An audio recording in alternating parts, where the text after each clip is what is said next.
Hey guys, welcome back to the shop. My name is Doug. Today what we've got going on in the shop is we're working on the Hatz biplane. Specifically, we're going to be working on the rudder. And today we're going to be creating a bending fixture to bend the hoop for the trailing edge of the rudder. It's made out of 3/8 035 tubing.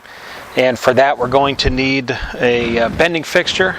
And we're going to use the one that Tony Bengalis denotes in his book, and it's a piece of 3/4 inch plywood that's going to have a 3/8 groove in it so that the tubing seats firmly inside of it. So let's go to the workbench and show you how it's made.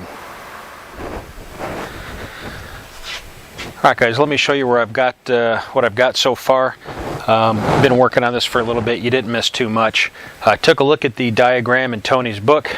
He describes an outline which you see here, and it's reduced in scale by using these 2-inch squares that you lay out on this piece of plywood. I started off with a 2 foot by 2 foot by 3/4 inch piece of MDF I got from Home Depot, and went ahead and put the grid on it, and then as per his diagram marked off some of the key places around the curve.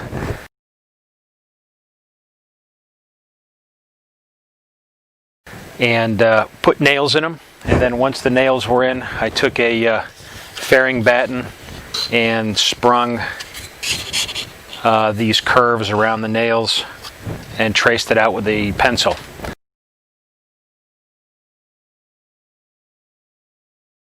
After that, went over to the table saw and bandsawed the entire shape out, after which I went ahead and put it in the vise.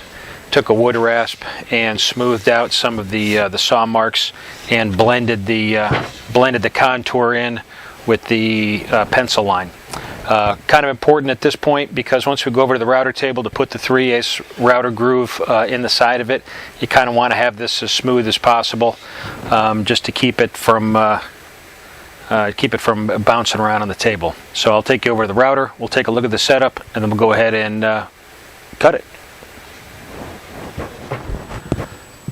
Alright, we're here at the portable router table. I've got my handheld router bolted up underneath this with a 3/8 diameter carbide cutter in the center here.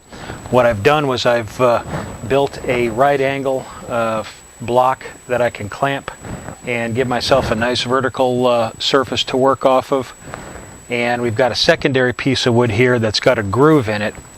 And this groove is going to slide right over the cutter so that you've got a nice level working surface there. And from that, let me see if I can't go ahead and zoom in on this. The thing that's important about this is, as I was kind of thinking about it, I'm going to show you once we get in a little bit closer on this, is that the reason why you put a piece of wood here is that if you can kind of see that there's a fairly large hole in between the cutter and the table here. And with a curve that's variable, there's the chance that as this piece comes across, let me fan back out here, and I'll get the piece here.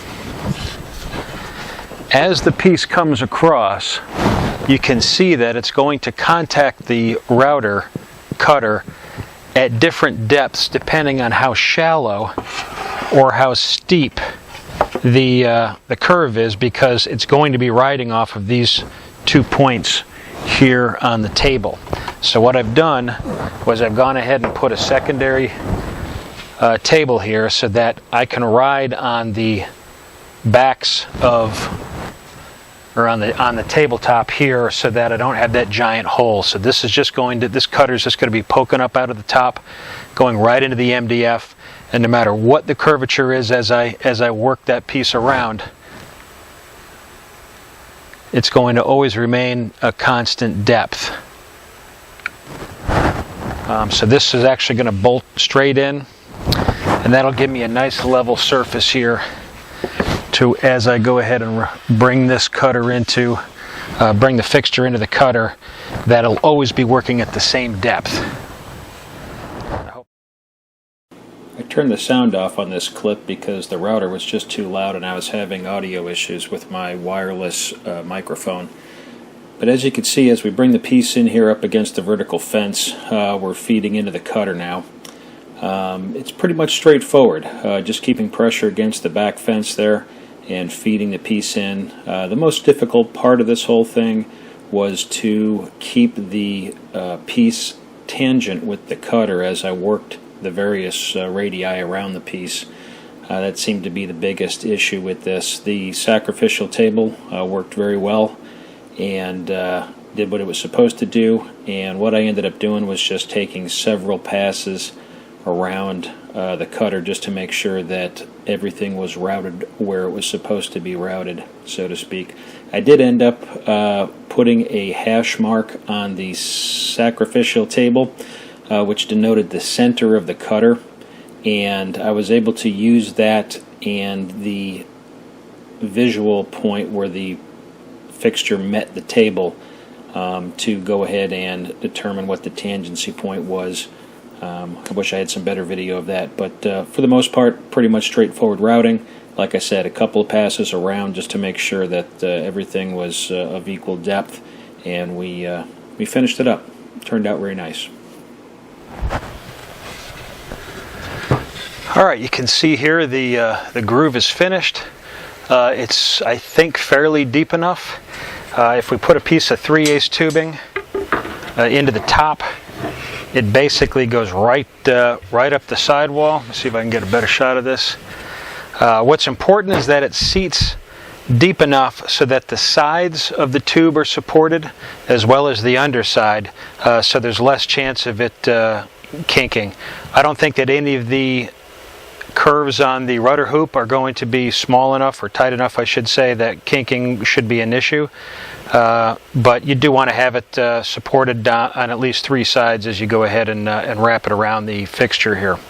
So this looks good. I'm going to go ahead and break the setup down, and we'll think about now mounting it to the workbench and actually bending some tubing.